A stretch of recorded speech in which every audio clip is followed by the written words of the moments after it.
each year we put together a report that highlights some of what has gone on here at VCC over the previous years. However, this year, in place of our usual written annual ministry reports, we decided to present what God has been doing at VCC in a new and different format. By collecting a sampling of news from around our church, we hope this presentation will give you a glimpse of the wonderful ways that God has been working. This last year has been an eventful one at VCC. Over the last year, I have completed my first full year as your senior pastor. We've added Heath Hardesty, our next-gen pastor, to our team. Jeff Lang moved into the role of high school pastor, and Jay Ashcraft became our discipleship pastor. Ministries grew, and we worked hard on plans to re-articulate a vision for spiritual growth so that we could better live out our vision of transforming lives in a Christ-centered community. The result of these efforts is our spiritual growth pathway that we are launching this fall. It's been a great year, and we trust that it's just the beginning of a great season here at VCC as we live for God's glory and the good of others. So, here we go.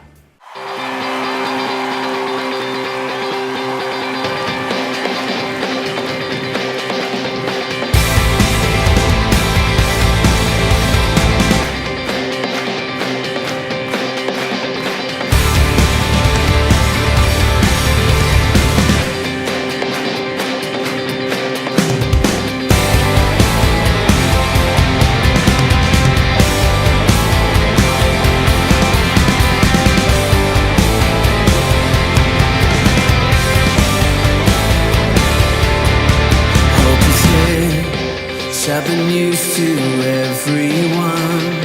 It's a new day, peace has come. Jesus saves, mercy triumphs at the cross. Love has come to rescue us.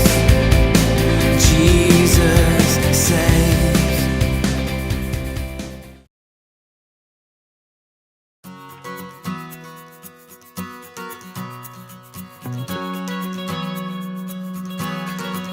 My name is Tony Catchedall, and I'm the Group and Community Life Director here at VCC. It's been a good year in adult ministries with people continuing to grow and serve. One major highlight is the launching of the VCC Spiritual Growth Pathway and the ongoing work of connecting our ministries to that vision and process. Our welcome ministries continue to be strong with outstanding volunteers serving at our Sunday services, as well as new teams cleaning the sanctuary on a weekly basis. In small group ministries, we work to help people connect and grow in small communities. What does your small group mean to you? You know, to us, a small group really has been a family. It's a group where we can share what's going on in our lives. People there will support us and they'll be there for us no matter what's happening, and we hope that we're there for them. I think it's important, especially with how busy we all are, just to have people that know you and you have history with. Helps keep me grounded. I have been part of a small group now for about 5 years. My small group gives me a chance to really get to know more about the lives of people where they're at, and I really get to share with a small community of believers where I'm at. They really know a lot about me. They know my struggles. I have guys that hold me accountable day to day, call me up, ask me how I'm doing. I think it's been good to share. We have children roughly the same ages, and challenges we're having with the kids, just comparing notes and giving each other ideas. I think some of that's lost in since we're so independent. It seems now that we don't have that generational or other people to bounce that off of. So that's been great. I love my small group. We've started some new initiatives this year, such as Starting Point, a class for people who are new or returning to the Christian faith, and our message-based small group curriculum, which allows members to hear a message on Sunday and apply those same biblical truths during the week. It really helps me to reset my perspective in between Sundays and other times that I might spend with God. Two more key components of the ministry to adults are both men's and women's ministries. Hi, I'm Marie Garangelli, and this year the theme for Women's Ministries was The Amazing Race. We used as our theme verse Hebrews 12:1 and 2, where the writer encourages us to run with perseverance the race that is set before us. We talked about training and endurance, and we encouraged the women to get into the race and just move along in their walk with the Lord.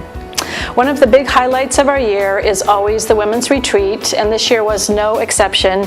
We heard from Kathy Lipp, who challenged us and encouraged us and talked to us about how we are each uniquely designed for the race. We even had a contest to see who had the most unique shoes. Ladies Bible Study is kind of the centerpiece of women's ministries, and this past year we had over 100 women meeting to study God's Word on Tuesday mornings and Wednesday evenings. Some of the women studied through the book of Romans, and others worked on a study that taught us more about the fundamentals of our Christian faith. Hi, I'm Tracy Randall, the new Women's Ministry Coordinator. As a team, when we look back last year, our main desire was to make sure that women were connected intergenerationally. So we're very excited this year to begin a new mentoring program as we move forward in 2011. Because our desire as a team is to make sure that we're connected with each other, with our God, and with the community. I'm Doug Roberts. Some of the highlights or high points of the men's ministry: the Bible study on Wednesday morning led by Ted Sato, in-depth in Scripture, application to our lives, understanding the meaning. It's an ongoing group. There's breakfast. It's an opportunity to fellowship with men just before work in your day, and it's in the middle of the week to pick you up. The other would be the men's retreat. It's a 3-day retreat in Santa Cruz at Redwood Christian Center. Just an open time of fellowship to get renewed, re-energized, make contact, and get in touch with other men in the church, and an opportunity to do it on a one-on-one basis. Behind each of these ministries are real people. I used to be much more focused on the context of what I'm reading and getting all the background, the history, trying to put myself back in Bible times. Now I realize that getting to the application is even more important. Real lives. A number of guys in the group were going through the same thing, making decisions involving their jobs. And the very real power of Jesus Christ. This is what we're all about, transforming lives in a Christ-centered community. A lot of things that stand out that are highlights and for me in the past year, but I guess one that comes to mind I'll mention, because a lot of people may not really know that much about it, be that cognizant of it, is what's happening in our Next Gen ministry. Mm-hmm. And that vision was conceived, and Ed was a part of it with me in a group about 6.5 years ago. And Heath and Marla came here last October, and there's some great and wonderful things happening. We call it inversion now, but there are a lot of people that are getting connected who really have not considered Christ before, or thought the church, they have strange ideas about what it means to be a Christian, who Christ is. And so there's some wonderful groundwork being laid there. There's fruit already, and I'm excited about the great fruit that it's going to bring in the future. Hi guys, Heath here, pastor for Inversion. Inversion is a ministry to intentionally engage the cultures around us, to raise up leaders in this postmodern age when the trend is for the young career professionals and creatives is to go on a mass exodus away from the church. Inversion is a missional community that gathers together and then scatters all over. Now, the part where we gather together, that's called the teaching gathering. This is the anchor event of Inversion. A gathering together to meet others, to eat food, to sink the truth of the scriptures into us, and dialogue about ways we can reach our local context, take the truth to the troubled culture around us. And we meet on Sunday nights at 6 to 7:30. Childcare is provided.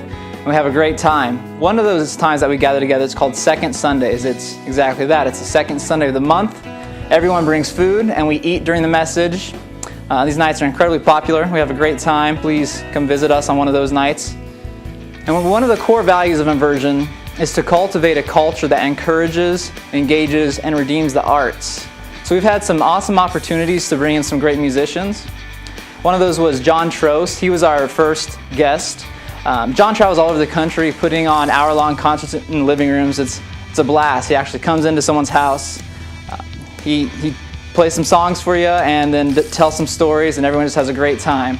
Another guy came. His name was Scott Phillips. He joined us from Nashville, brought some amazing guitar skills, amazing songwriting skills. We also had a band called Symphony in the Sky. They came just recently and did worship for us. Now, let me tell you a few things about what we've done social justice-wise.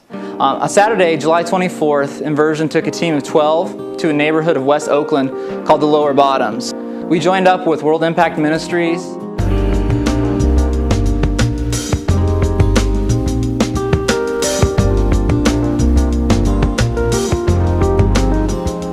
Hendrick. We joined up with him to serve breakfast for those in need. That morning that we went, there was over 250, and it was his record day. We also took a crew to do some Habitat for Humanity work. On Saturday, August 7th, a handful of us went to Oakland to work on some condo units. We got to know some people, and as a community, we got to hang out and sweat and put hammers in motion to help some other people out. That was a great time. Now, a major pillar of Inversion are what we call con groups. Groups for community formation, communion, and gospel communication to our varied neighborhoods. We have a few different groups meeting in Dublin and Pleasanton and Livermore, gathering together to eat, share life, ask questions, and look at Jesus. One of these groups is a college group, Unleashed, and Unleashed did a variety of things this summer. So the college group, which is Unleashed, took a weekend camping trip up to Mount Diablo. Lots of bugs, lots of heat, lots of food, lots of fun playing games and climbing rocks, getting to know each other. We've also been doing these things called trio dinners. My wife and I have been having people over, different couples, and then getting to know each other, and then trying to get other people to have multiple couples over or just individuals, and just get to know each other over dinner. Have a good time that way. The last thing I'd like to talk with you guys about is the website. Please check out the website, do some reading, some watching of content, and participate in writing some articles to feed into the next generation. We believe the website is the tool to reach this digital world, and so we're using that as a medium to reach our local area, but to also go global and to have people from all over the world get to know who Jesus Christ is.